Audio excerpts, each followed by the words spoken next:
Once upon a time, there was a planet called Earth, and it was dominated by a very handsome race known as the Lizard Men. We had pet dinosaurs, and yes, if you were wondering, they definitely had feathers. We were happy. And we were the greatest generation of lizard men who ever existed. Yeah! However, there was a big-ass fucking meteor heading towards Earth. Oh, no! Although there was time, we knew nothing would survive once it hit. The upper class of the lizard men met in Lizard Man Congress to decide what to do. I say we leave this lizard rock and wait out the storm. Yes! Yes. And so the lizard men took the remaining resources and technology available and got off this rock. Goodbye, lizard man. And then it happened. The fucking meteor hit. All of our pet dinosaurs died out along with the dinosaur feathers.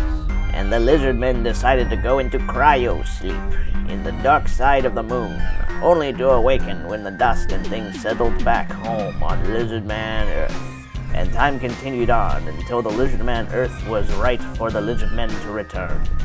64,990,000 years later. And so the lizard men awoke from cryosleep and headed back to Lizard Man Earth, only to find that in the absence of the lizard men, the world was overrun by fucking apes. Oh, no! The lizard men tried to reason with them and show them amazing things to improve their society. And at first, the fucking apes accepted our help. Working together. But the apes were too stupid to understand how to work together. Scatophilia. They're throwing feces at each other. Unknowingly to the humans, we lizard men decided to live underground and influence the fucking apes to our advantage, forcing them to build their world exactly like the world we left behind 65 million years ago. And we have been the rulers of Earth without them even knowing it ever since. We are the lizard men. Hear us roar. In the depth of rural, human-controlled Nebraska, skullduggery is afoot. Be not afraid, Timmy. We are here to help you. We are here to install this 12-inch jagged pole into your anus, and then cut holes into your eyes to install these surveillance crystals inside of you. This is for your own good, Timmy. Ah!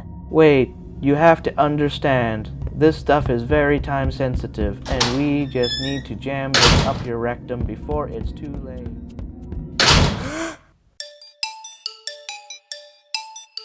This is just a dream. Ah! Where's Zeta? It's too late for him. Get us out of here.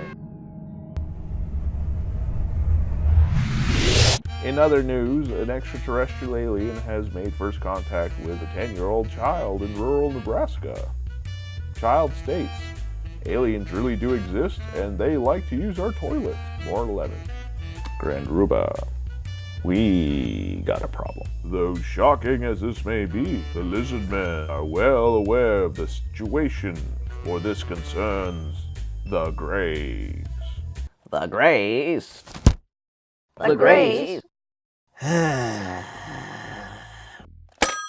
Gladys. This is Gladys. This is the Grand Ruba speaking. Have you left your husband yet? Oh, you fiend. What's up, hon? I'm calling an emergency all-hands-on-deck board meeting of the lizard men. And women. We need to talk about the Greys. The Greys? Well, that's a lot better than talking about the blacks and blues, isn't it? Not a good time, Gladys. All right, lizard men, lizard women. For those of you who are unaware of who the Greys are, gather around and let the Grand Ruba tell you a story. Thousands of years ago, shortly after the lizard men returned to planet Earth, the Greys came to open a free technological trade with the filthy human. Though the Greys thought they had the upper hand, they had no idea that humanity was already under the subconscious domain of us. The Greys pleaded with us not to eat them, and promised to never make deals with the humans again. So to clear things up, the leader of the Greys came to Earth to negotiate a deal with the Grand Ruba. That's me. Yay! The deal was made in which the Greys would work for us, secretly catching and releasing humans for our scientific purposes, and in return we'd pay them in wealth and textiles indefinitely, else forfeiting the contract and having to pay us back for everything. So you see, everyone, that's the situation we face. First, I was unsure why the Greys were acting so strange until I remember something in the fine print of the 10,000-year-old contract. What was that, sir? It looks like if they are incompetent, and if we are unhappy with their work, we are allowed to reevaluate their performance and let them go if they're not cutting it, free from penalty.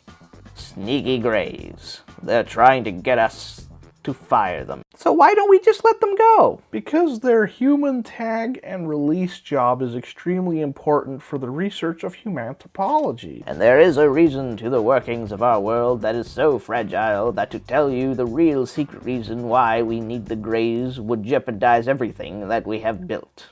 Try me, Robert. Very well. Come closer. Closer. Closer. Closer. The Greys are really, really, really cheap. That's it? It's because they're cheap? Super cheap, man. Shh! Don't say it out loud. The world might fall apart if they knew the real reason why things happen. But if it's about the money, why don't we just hire the tall whites or those beautiful Palladians? Or why don't we just build androids to do our biddings? The Palladians, with their sexy ways and open-minded free love methods, would spread STDs and socialized healthcare everywhere, costing the firm quadrillion. The tall whites are union workers and will not lift a button without representation. As for the androids, getting the human labor force to build them would just lead to mechanical sex toys only interested in screwing. Well, speaking of human sex androids, it would let me get the data a lot faster than if we were to wait on the Greys. At least the job would be done correctly with the other options available. It's the way the world works. Nothing we can do. And the Greys can keep messing up because we will not budge on firing them. Well, I think we should still check in with Lucifer to figure out an alternative solution. Now, no need to bring two-horned swindly Lucifer into this. We can handle it without him charging us an arm, a tail, and a leg. Now let's get the Greys on the line and see if we can sort this mess out. This is Commander Rada Ridiculous from the planet for Sirius. Why have you contacted us, Lizard Man? Rata, don't use that tone with me. You know exactly why we're calling you. No, I am not sure at all. We're calling you because you're so fucking sloppy. How could you let one of your guys get captured on a routine human tag and release? Oh, by the way, if you have any of the tag and release data, can you email that to me ASAP? That would be great. Grand Ruba Robert Robertson of the Terran Lizardman firm. Alas, you are correct. We have caused a mess of things. We take full responsibility and completely understand if you need to terminate our contract. Terminate your contract? No. We want you to fix what you've broken and continue the tag and release job. We've exposed ourselves to the humans. We've let one of our best scientists get caught. Lizard, goddammit, listen to me. Just fix the problem. So all you want us to do to fix this is get our man back. Just get him out. Any way possible. Now. Very well, Grand Ruba Robert Robertson of the Terran Lizardman firm. We will do as you ask. Good. Good.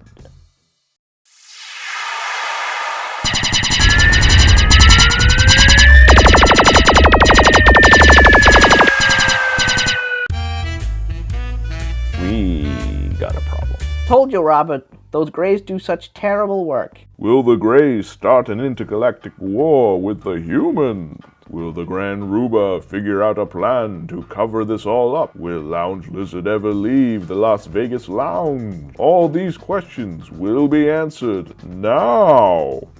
This is Commander Rada Ridiculous from the planet for Sirius. Who am I speaking with? Commander Rada, this is the Grand Ruba Robert Robertson of the Lizardmen again.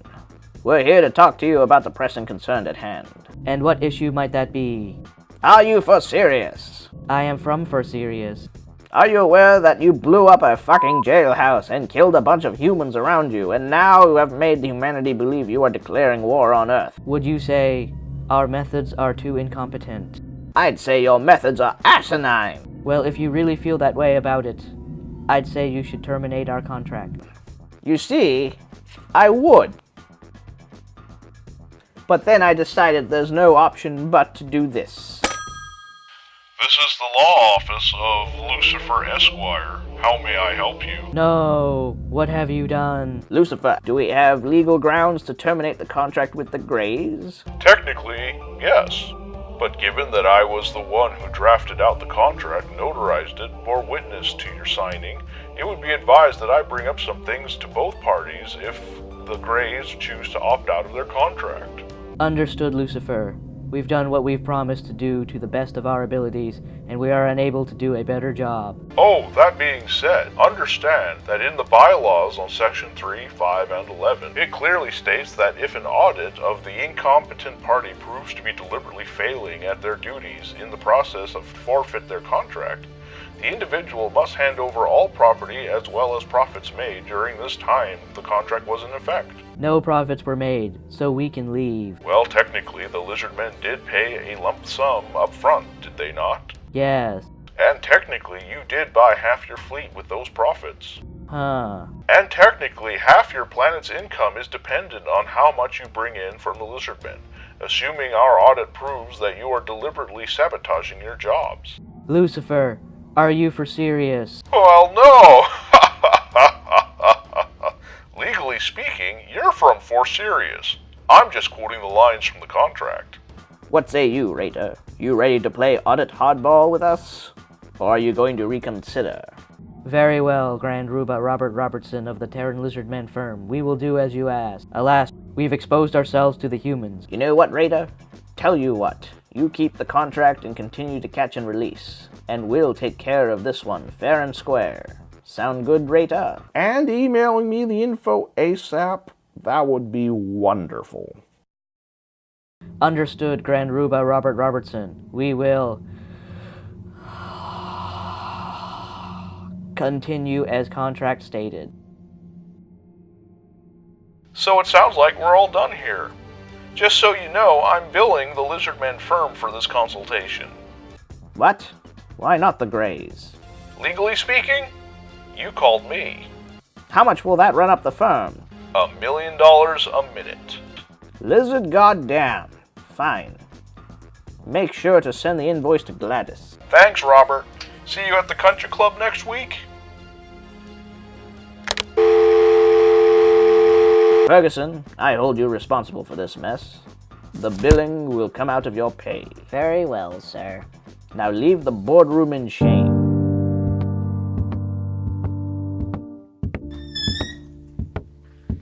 See, Robert, keeping a contract with tacky and cheap contractors set you back $1 million a minute in fixing the problems.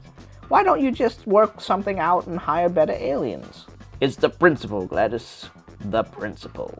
Well, with the budget spent, even with Ferguson's salary covering the legal billing, there leaves nothing in the budget to figure out how to cover up an alien attack.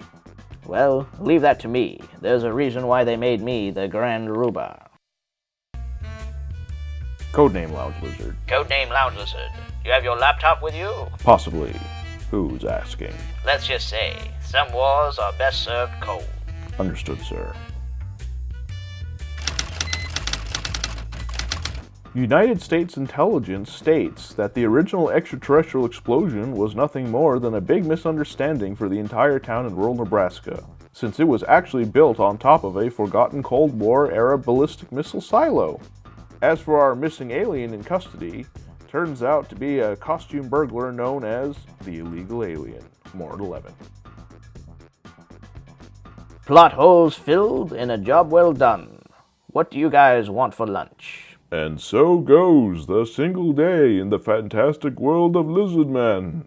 Tune in next time to see what other adventures they will try to control.